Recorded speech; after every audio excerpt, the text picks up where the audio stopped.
Hi, this is Derek with Knife Ship Free. Now, if you decide to get into kitchen knives, what kind of knives should you get? Well, first off, you're going to have to decide how much matching the knives matters. Because if you like all of your knives to be exactly the same from the same company and in the same set, then you have one big choice at the beginning. What brand, what line, all that stuff. And then you have a ton of smaller choices later. Now, personally, I don't really care if my knives match because I like getting the knives that I want that do the job best. Now, next you're going to have to decide how do you care for your knives, or how do you take care of your knives? Because, so ask yourself, am I careful? Do I have teenagers in the house? Now, if you hesitate just a minute about how careful you are with your knives, or if you have teenagers, then you probably should lean towards a good German cutlery knife, like a Wüsthof, which I have one here. Where is it? Oh, here it is. Like a Wüsthof, like this. German cutlery is built like a tank.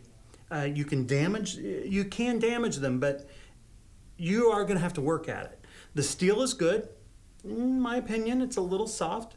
The blades are thicker and the handle is solid.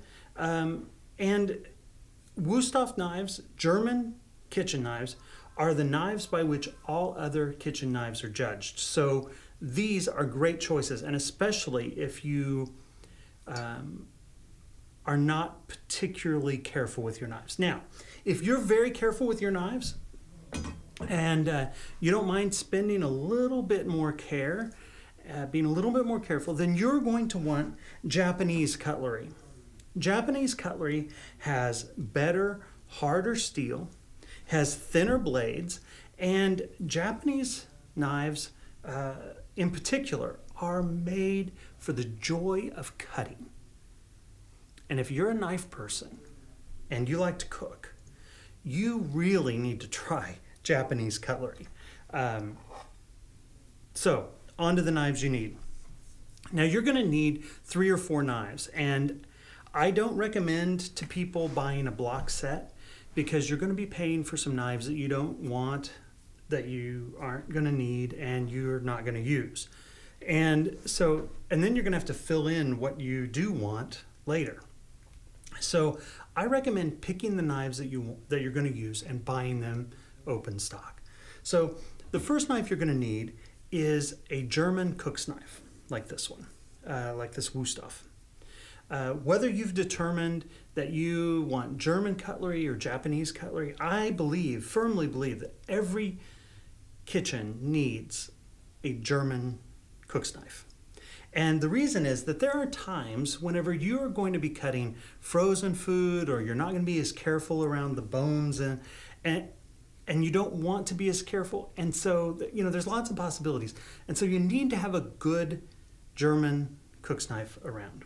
Now, next, you need to have a good primary chef's knife around. And, or as they call it in the German stuff, the cook's knife. So this is the workhorse of your kitchen. Now, I recommend a 10-inch one, whether you're talking about German or Japanese or what. I recommend a 10-inch one because once you learn how to use it, it's so handy, and it's honestly, this knife is easier to control safely than smaller ones. And I have never, ever regretted having the extra cutting edge.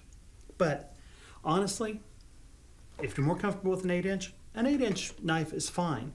And whenever you're looking at it, it needs to have enough height here that you're clearing the board with your fingers. Other than that, find the one you like. Now, I love the Bark River, and I love Schön, and I love Miyabi by Zwilling, by Hinkels. So next, after the cook's knife, you're going to need a paring knife or a utility knife, something like this. One of these, and this is for doing smaller tasks like coring apples or boning a chicken or any of those things that you have to get in and around things. Now, Wendy's favorite is the Bark River knife. Wusthof makes several good German ones, and I personally either like the Schoen utility knife, 4 or 5 inch, and I love this Miyabi paring knife. Either way, it's gonna be great, and they're joys to use. Now, the last knife that you need in your kitchen to make sure your kitchen is well equipped for just about anything you need to do is a bread knife. Well, you need it at least, if you eat bread. And on the bread knife, there's really, in my opinion, only one choice, and that is a Schoen. And let me tell you why. Schoen's bread knives use a scalloped edge rather than that sawtooth edge that you're used to on bread knives. And the advantage is that you don't end up sawing through your bread, you slice it. Because this operates like 100 little knives rather than saw teeth. So, and there's not really 100, it was an exaggeration, so don't count them. But this blade will stay sharp a long time. Great steel, VG Max, or some of them are VG10. But this blade will stay sharp a very long time, and it will slice through the crustiest, hardest bread without crushing it or tearing it into crumbs. In fact, this bread knife will cut bread so thin that you can see through it, and it barely makes any crumbs at all. So there you have it. Those are my 4 essential knives in the kitchen.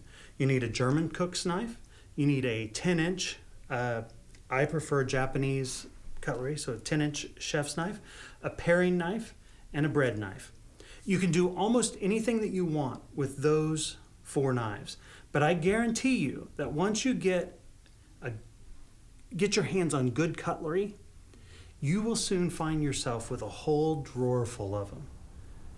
But I also guarantee you're going to enjoy cooking a whole lot more.